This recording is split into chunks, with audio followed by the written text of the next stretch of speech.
स्वस्ति श्री गणेशाय नमः। श्री सद्गुरु चरण कमलेभ्यो नमः। वर्णानामर्थ संहानां रसानां छन्दसामपि मंगलानां च कर्तारौ वन्दे वाणी विनायकौ भवानी शंकरौ वन्दे श्रद्धा विश्वासरूपिणौ याभ्यां विना न पश्यन्ति सिद्धास्वान्तस्थमीश्वरम्।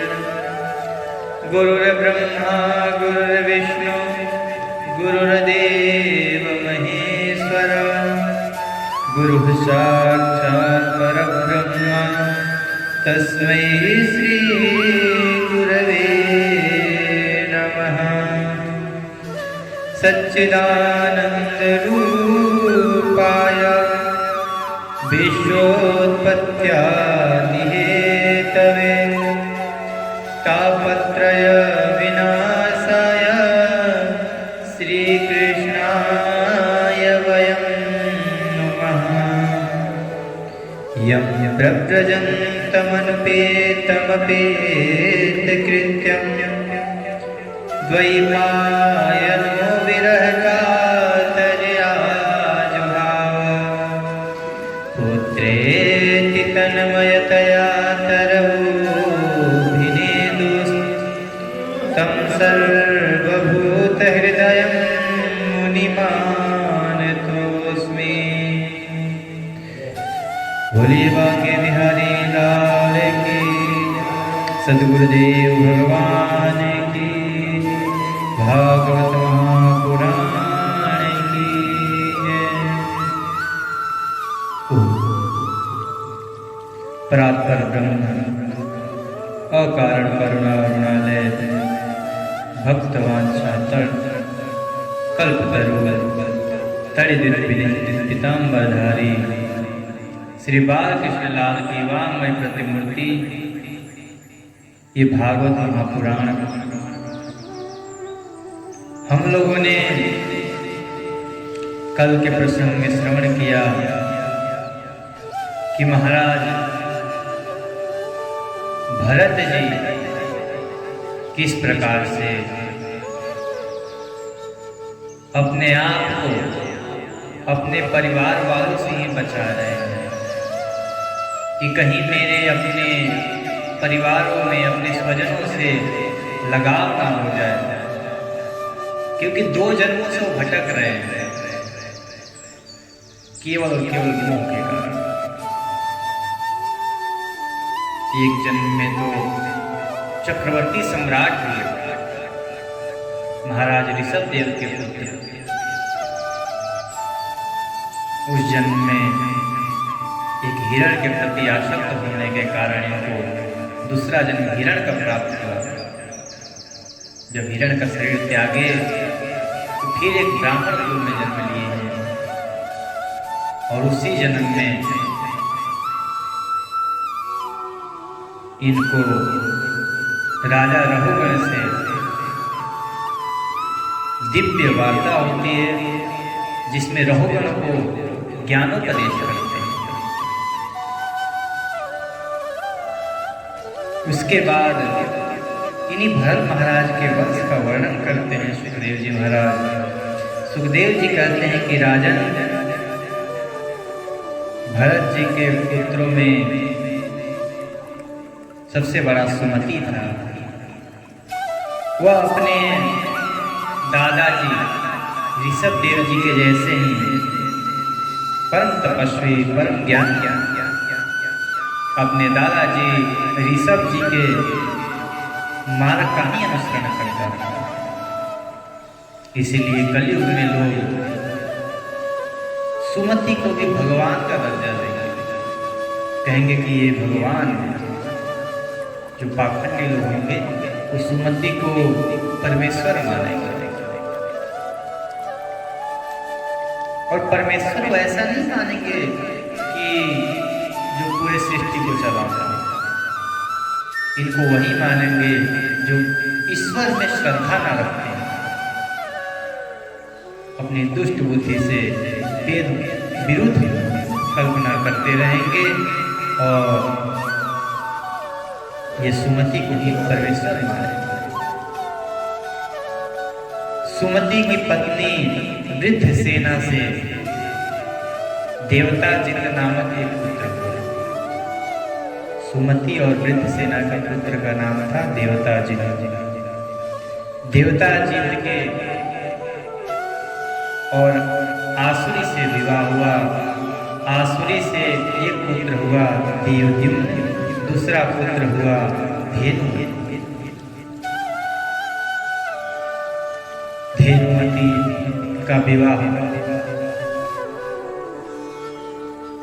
सुवर्चला से, सुवर्चला के गर्भ से प्रतीह नामक एक पुत्र हुआ। ऐसे इनके वंश परंपरा चले आई। इन्हीं के वंश में महाराज गए हुए।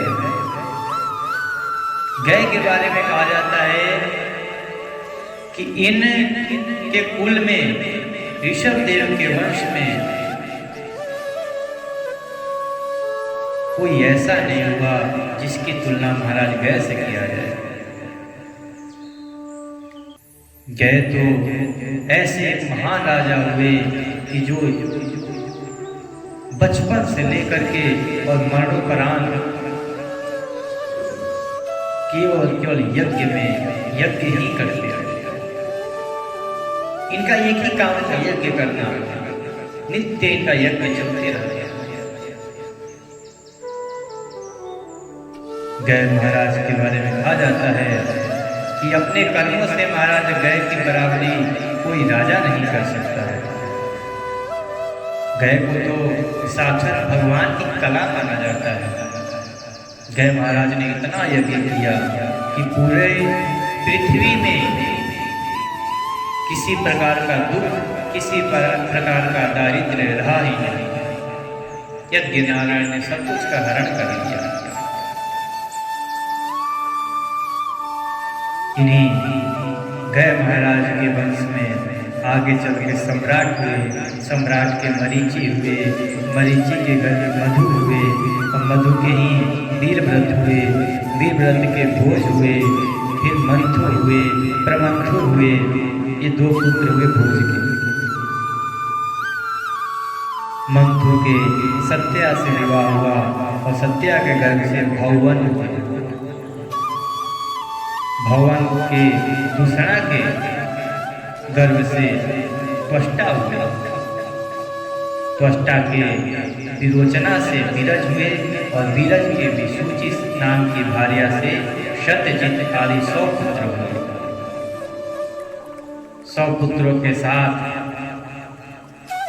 विसूचि जी का एक कन्या का जन्म है। विरज के विषय में यह प्रसिद्ध है कि जिस प्रकार भगवान विष्णु देवताओं की शोभा बढ़ाते हैं, उसी प्रकार महाराज विरज भी अपने प्रिय व्रत के वंश के शोभा बढ़ा रहे हैं। जैसे देवताओं में सबसे श्रेष्ठ नारायण जी को माना जाता है, विष्णु भगवान को माना जाता है, उसी प्रकार प्रिय व्रत जी के वंश परंपरा में विरज जी को सर्वश्रेष्ठ माना जाता है। विरज जी ने अपने वंश परंपरा को बहुत आगे तक ले जाया। राजा परीक्षित महाराज सुखदेव जी से प्रश्न करते हैं कि हे प्रभु, आपने पूर्व में ये श्रवण हमें कराया कि पूरी पृथ्वी एक ही है।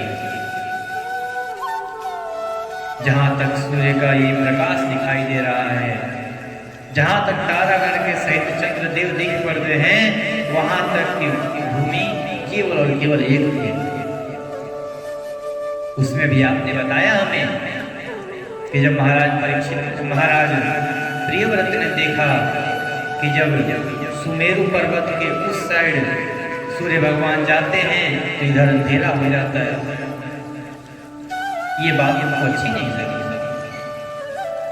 महाराज प्रियव्रत अपना तेजस्वी रथ को उठाए और सूर्य भगवान के पीछे दौड़े। और जैसे जैसे सूर्य भगवान परिक्रमा लगा रहे थे पृथ्वी की, उसी प्रकार से महाराज प्रियव्रत में परिक्रमा लगाने लगे। पूरे 7 बार परिक्रमा किए और 7 बार परिक्रमा करने का फल क्या हुआ कि जहां जहां से उनका रथ चला वो 7 भागों में पृथ्वी बच गई, जिसको हम 7 द्वीप कहते हैं। जो पहियों के चीने से जो रेखा बनी वही समुद्र है। 7 समुद्रों में पृथ्वी गिर गई, जिनके कारण भूमंडल में 7 द्वीपों का विभाग हो गया। सप्तद्वीपी ये पृथ्वी बन गई। अब मैं इन सबका परिमाण और लक्षणों के साथ पूरा विवरण जानना चाहता हूँ। कैसे हुआ ये समुद्र कैसे बने? क्योंकि जो परमात्मा, जो परमेश्वर हैं, इनके गुण में स्थूल विग्रह को मन में लगा सकते हैं कोई, तो परमात्मा वासुदेव के रूप में क्यों आए? भगवान श्री कृष्ण क्यों बने? हे गुरुवर, इस विषय का आप विशद रूप से वर्णन कीजिए, मैं इसको श्रवण करना चाहता हूँ। सुखदेव जी महाराज बोले, महाराज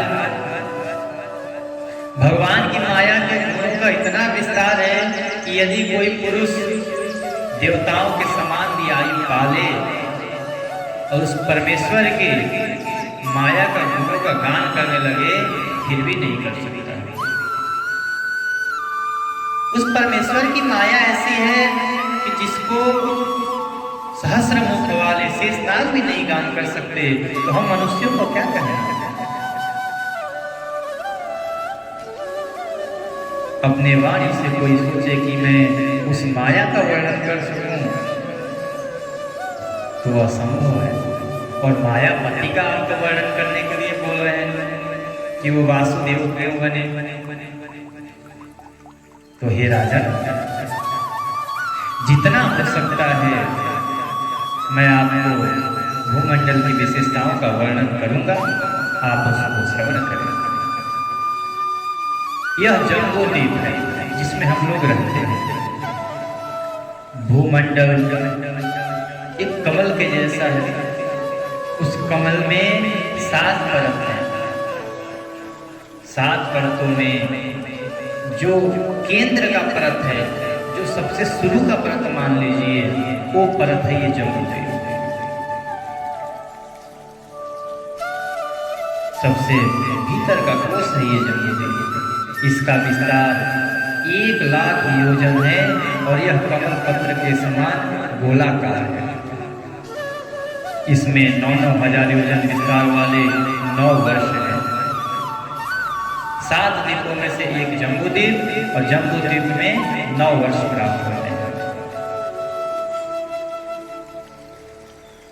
9 वर्षों में से इनकी सीमाओं का विभाग करने वाले 8 पर्वतों से बांटे हुए हैं। इनमें 8 पर्वत प्राप्त होते हैं। इनके बीचों बीच इलावृत नाम का एक 10वां पर्वत है। 10 वर्ष हैं। इसके मध्य में कुल पर्वतों का राजा मेरु पर्वत है। जो 8 पर्वत हैं, उन पर्वतों में सर्वश्रेष्ठ है सुमेरु पर्वत। और सुमेरु पर्वत केवल स्वर्ण से भरा हुआ है, ऊपर से लेकर नीचे तक स्वर्ण। कहते हैं मेरु पर्वत का था पता नहीं लगाया जा सकता कि कितना ऊपर है और कितना नीचे। जितना ऊपर है उतना ही नीचे जमीन के अंदर है। उस पर्वत का ऊंचाई लगभग 1 लाख योजन है। उसका विस्तार शिखर पर 32,000 टैलियन 16,000 योजन तथा 16,000 योजन ही वह भूमि के भीतर घुसा हुआ। जितना वो भूमि के बाहर है उतना ही भूमि के अंदर है। इलावृत वर्ष के उत्तर में क्रमशः नील, श्वेत, और श्रृंगवान नाम के 3 पर्वत हैं, जो रम्यक, हिरण्मय और कुरु नाम के वर्षों की सीमा को बांधते हैं। एक वर्ष एक पर्वत, एक वर्ष एक पर्वत, ये पर्वत हैं सभी वर्षों के सीमा को बांधते हैं। जैसे हमारे भी देश में कहीं भी राज्यों में जब सीमा आती है, कोई नदी है या फिर पर्वत है, यही सीमा रखे गए हैं। वैसे ही वर्षों की सीमा को पर्वतों से बांटा गया है। कहते हैं कि उनमें से प्रत्येक की चौड़ाई 2000 योजन तथा लंबाई में पहले की अपेक्षा क्रमशः दशमांश से कुछ अधिक कम है। चौड़ाई और ऊंचाई तो सभी का समान है। इसी प्रकार से हेमकूट, हिमालय नाम के 3 पर्वत हैं इस इलावृत की दक्षिण। नीलादि पर्वतों का समान ही पश्चिम की ओर भी फैले हुए 10-10 हजार योजन के ऊंचे हैं। मंदराचल पर्वत है। कहते हैं कि कपिल, शंख, वैदुर्य, जादुई, हंस, ऋषभ, नाग, कालंजर और नारद आदि 20 पर्वत और भी हैं। इसके सिवा मेरु के पूर्व की ओर जठर और देवकुंड नाम के 2 पर्वत हैं, जो 18-18 हजार योजन लंबे तथा 2-2 हजार योजन चौड़े हैं। इसी प्रकार पश्चिम की ओर पवन और पारियात्र, दक्षिण की ओर कैलाश और करवीर तथा उत्तर की ओर त्रिसिंह और मकर नाम के पर्वत। इन 8 पहाड़ों से चारों ओर घिरा हुआ स्वर्णगिरी मेरु अग्नि के समान जगमगाता हुआ दिखाई देता है। कहते हैं कि मेरु के शिखर पर बीचों बीच भगवान ब्रह्मा जी का स्वर्णमयी पुरी, ब्रह्मा जी की पुरी मेरु पर्वत के बीचों बीच है। उसके नीचे पूर्वादि 8 दिशा और उप दिशाओं में उनके अधिपति इंद्रादि 8 लोकपालों की 8 पुरियां हैं। वे अपने अपने स्वामी के अनुरूप उन्हीं दिशाओं में हैं तथा परिमाण में ब्रह्मा जी की पुरी से 1/4। इतना प्रश्न कह करके भूमि के विस्तार को महाराज सुखदेव जी परीक्षित जी को बताते हैं। उसके बाद जो मुख्य इस पृथ्वी की शोभा बढ़ाती हैं, इस भूमि की शोभा बढ़ाती हैं, माता गंगा जी के विवरण के बारे में बताते हैं कि माता गंगा जी कैसे आई। सुखदेव जी महाराज कहते हैं कि राजन, जब महाराज बलि की यज्ञशाला में भगवान यज्ञ मूर्ति वामन के रूप में गए, देवताओं के रक्षा के लिए, जब देवता लोग मारे मारे फिर रहे थे भूमि में, कभी इस गुफा में कभी इस गुफा में, उनकी रक्षा के लिए कश्यप जी और अदिति के पुत्र के रूप में उपेंद्र वामन बन करके आए और महाराज बलि की यज्ञशाला में जा करके उनसे 3 पग भूमि का मांग किया था। धन्य है वो महाराज बलि जो अपने वचन के पालन के लिए वो जानते थे कि ये परमेश्वर है, ये परमात्मा है, क्योंकि उनके गुरु ने खुद कहा था कि अरे दुष्ट, तू इस छलिया को नहीं जानता ये कौन है, ये स्वयं नारायण है, तुझे छलने आया है। तब महाराज बलि ने कहा, गुरुदेव पहले नंबर तो ये बात कि ये छोटा बालक है हमारे लिए, एक ब्राह्मण है, और मैंने इनको कुछ देने का संकल्प किया है, अगर उसमें मैं चुकता हूं तो फिर मेरे वंश परंपरा पर कलंक लग जाएगा।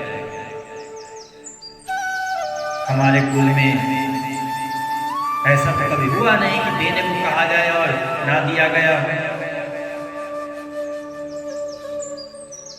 प्रहलाद जी, उनके पुत्र विरोचन बड़े बड़े महाराज हुए और उनके वंश में मैं कलंक लगा दूं, ऐसा तो हो नहीं सके। और ये छोटा बालक 3 फुट के कितना नाप लेंगे? 3 पग में ही बस इतना होगा। मैं तो पूरे पृथ्वी का राजा हूँ। इतनी बड़ी पृथ्वी में से 3 पग अगर ले भी लेंगे तो क्या दिक्कत है?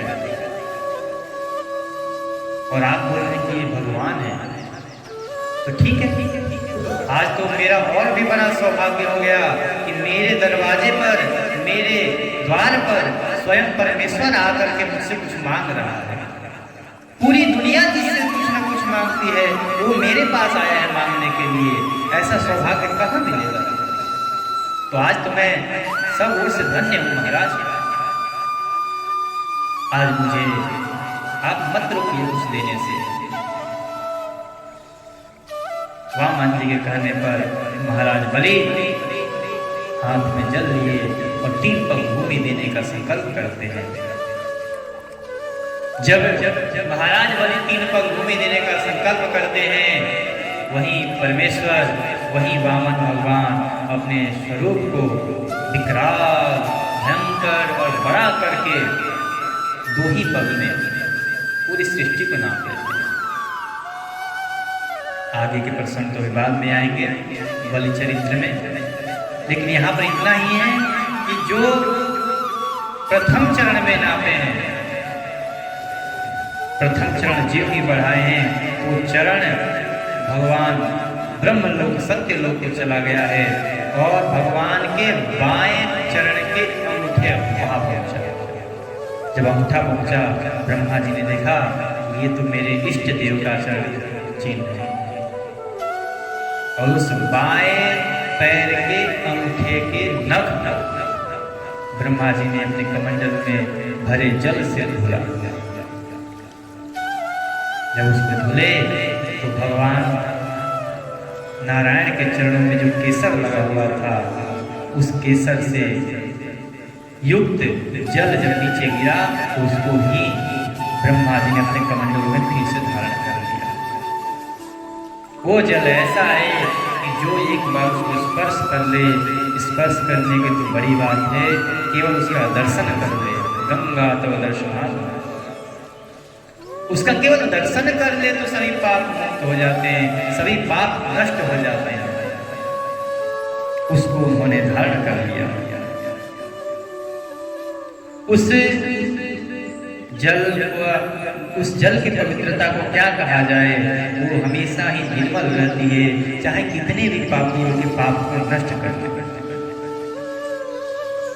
जब ब्रह्मा जी ने नारायण के चरणों को धुला और वो जो जल गिरा, उस समय उसका नाम पड़ गया भगवतपदी।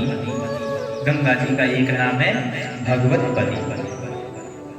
वह धारा हजारों युग बीत जाने पर भी स्वर्ग के शिरोभाग में स्थित ध्रुवलोक में उतरी।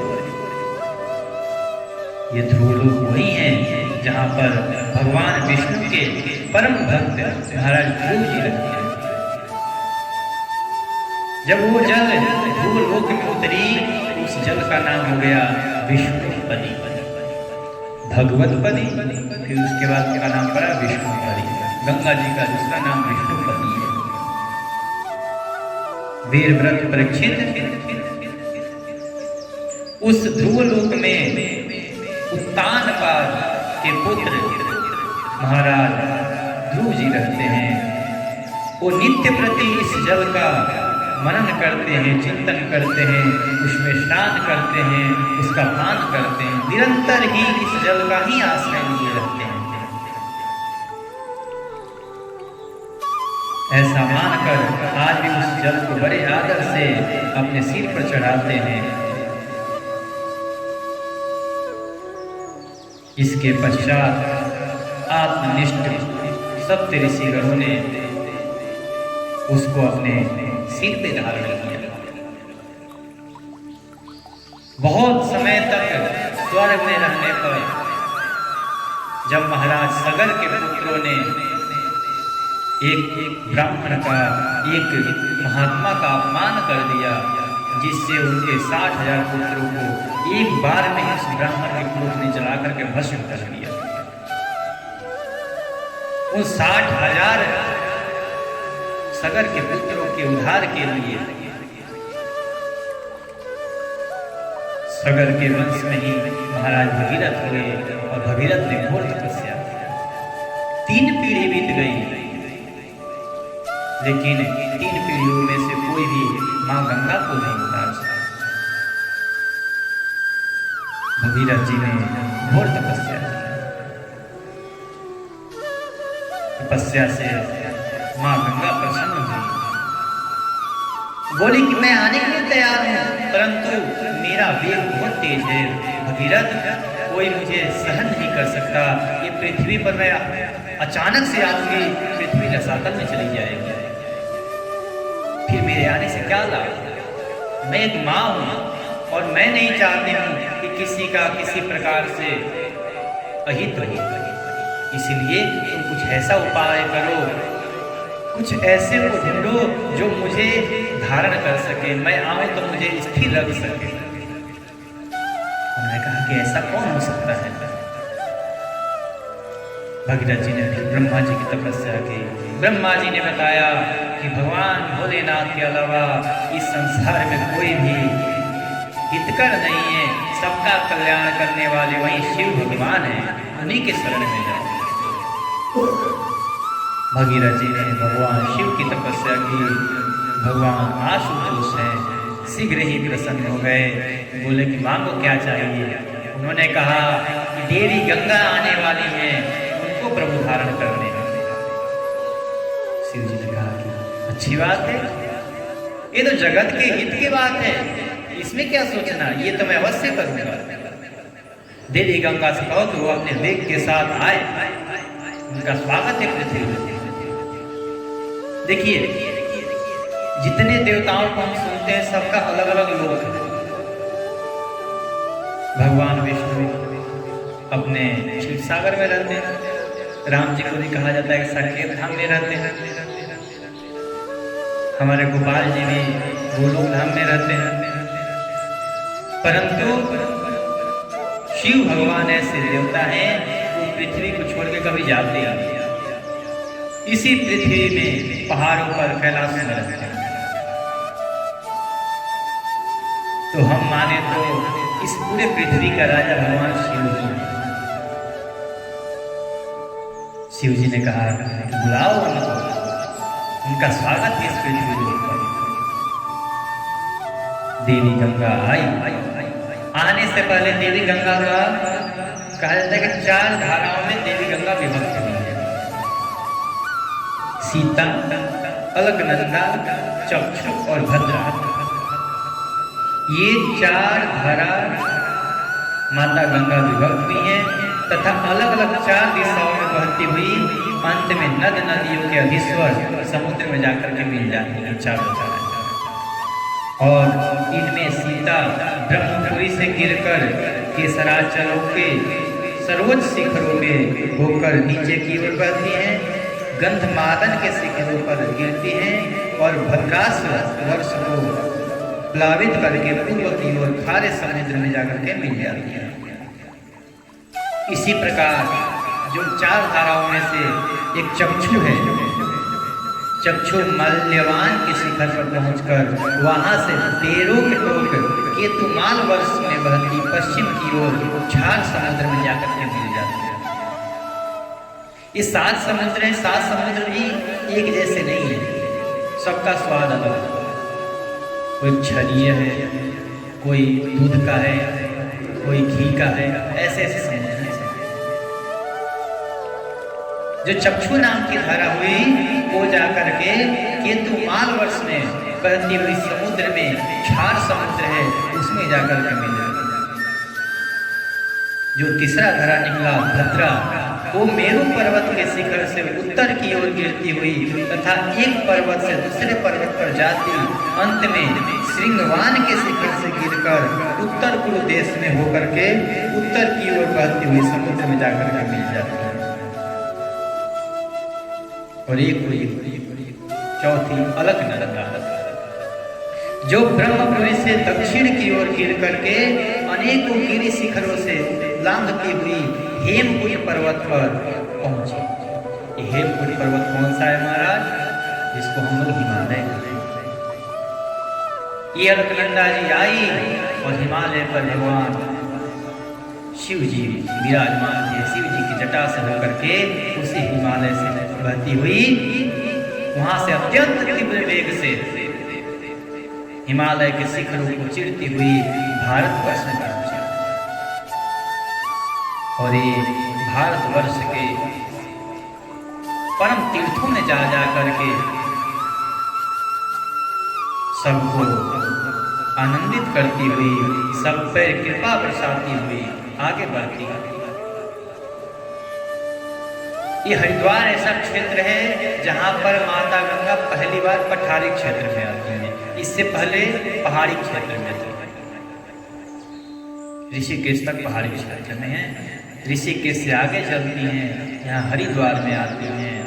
ऐसा कहा जाता है कि हरिद्वार में ही सप्त ऋषियों ने अपना आसन जमाया हुआ था, तपस्या कर रहे थे।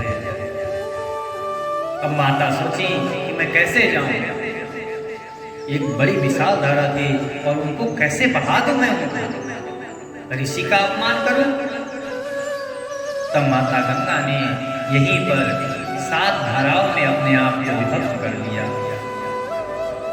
माता का यहाँ एक नाम सप्त स्रोत हो जाता है। इस हरिद्वार का नाम एक सप्त स्रोत भी है। 7 धाराओं में माता यही सप्त ऋषि के पास बन गई। आगे चल करके इसमें तो वर्णन नहीं आता है, आगे अन्य पुराणों में वर्णन आता है कि हर की पौड़ी के ही कुछ साइड में वहां पर भी जो ब्रह्मकुंड आज कहा जाता है, विष्णु जी के चरणों को देख करके माता समझ गई ये तो मेरा अपना है, मेरा मायका है, ये उसी विष्णु चरण से तो निकली हुई है। जब विष्णु जी के चरणों को देखी बोली मायका है, वहीं पर रुक गई। महाराज भगीरथ अपने रथ के साथ आगे आगे जा रहे हैं, पीछे देख रहे हैं गंगा जी कहीं और रुक गई। फिर वापिस आए, फिर विनती करेगी माता चलिए आगे बहुत काम बाकी है। उनको फिर लेकर के गए। आगे बीच में जहनु ऋषि के आश्रम पड़ता है, उस आश्रम को माता ने बहा लिया। इतना वेग तेज था कि उसमें जहनु ऋषि का आश्रम बह गया। जहनु ऋषि क्रोध में आकर के माता गंगा को पान कर देता। भगीरथ फिर पीछे देखते हैं, माता तो कहीं रुक गई। आकर देख रहे हैं तो गंगा माता कहीं था ही पता नहीं कहाँ चली गई। तब वहां पर आकाशवाणी हुई कि इन्होंने जहनु ऋषि का आश्रम को भी डुबा दिया था, इसलिए जहनु ऋषि ने इसको पान कर गया। जाकर के जहनु ऋषि से विनती किए कि प्रभु छोड़ दीजिए, ये मेरे पूर्वजों का मेरे ऊपर एक ऋण है, मुझे उसे ऋण से ऋण हो जाने दीजिए। तब जहनु ऋषि कहा जाता है ये तिरकेश्वर ने जान को वैसे किए और उससे माता गंगा निकल गई। इसलिए उसी समय से माता को एक जाह्नवी भी कहा जाता है, जाह्नवी भी कहा जाता है। वहां से चल करके माता गई प्रयागराज होते हुए, वहां कपिल जी के आश्रम पर पहुंचे, जहां पर 60,000 सगर के पुत्रों का राख पड़ा हुआ था। उसको छूते ही वो 60,000 अपने दिव्य रूप में आकर के स्वर्ग को चले गए। उसी समय से ये पतित पावनी मां गंगा सभी को पवित्र करती हुई इस भारत भूमि में विचरण कर रही है। इस गंगा जी को आए हुए न जाने कई 100 वर्ष, कई लाखों वर्ष हो गए, परंतु आज भी गंगा जी में वही शक्ति, वही पवित्रता, वही शुद्धता है जो उस समय है। हम इनके अभी महत्ता को जानते नहीं हैं, केवल आजकल तो बस यही जानते हैं कि एक गंगा नदी है, जैसे और भी आजकल स्विमिंग पूल समझ लिए, बस आए बाहर से आए स्नान किए और चल दिए। महत्ता कोई नहीं जानता कि गंगा जी में स्नान कैसे किया जाता है, गंगा जी को प्रणाम भी किया जाता है। ये माँ है। कुछ जैसे गायत्री माँ, गंगा माँ, गौ माँ, ये सब माँ का दर्जा दिया गया है इनको। जैसे माँ अपने पुत्र के सारे गलतियों को क्षमा करती रहती है, चाहे पुत्र कुछ भी करे, वैसे ही तो गंगा माँ है, वैसे ही गौ माँ है, सभी अपराधों को क्षमा कर रही है। आजकल लोग गंगा जी को अपवित्र करने में लगे पड़े हैं, लेकिन वो गंगा जी तो अपने शुद्ध और सात्विक रूप में हमेशा पवित्र ही रहती है। हमें चाहिए कि हम साफ सफाई, उनकी स्वच्छता का ध्यान दें, क्योंकि हम सब उनके पुत्र हैं। इसी प्रकार आगे बताते हुए कहते हैं कि इन 9 वर्षों में परम पुरुष भगवान नारायण वहाँ के पुरुषों पर अनुग्रह करने के लिए इस समय भी अपनी विभिन्न मूर्तियों से विराजमान रहते हैं। वो केवल और केवल भारतवर्ष है। इलावृत वर्ष में एकमात्र भगवान शंकर ही पुरुष है। श्री पार्वती जी के शाप को जानने वाला कोई दूसरा पुरुष वहां प्रवेश नहीं कर सकता। इलावृत वर्ष में, इलावृत वर्ष में सब के सब स्त्री हैं, केवल केवल पुरुष हैं तो भगवान शिव। पार्वती जी ने शाप दिया है कि कोई भी इस वर्ष में पुरुष प्रवेश नहीं कर सकता है। पुरुष प्रवेश करेगा ही तो स्त्री बन जाएगा, क्योंकि वहाँ जो जाता है वही स्त्री रूप हो जाता है। इस प्रसंग का हम आगे 9वें स्कंद में श्रवण करेंगे, उसमें बहुत विस्तार से वर्णन किया गया है। वहाँ पार्वती जी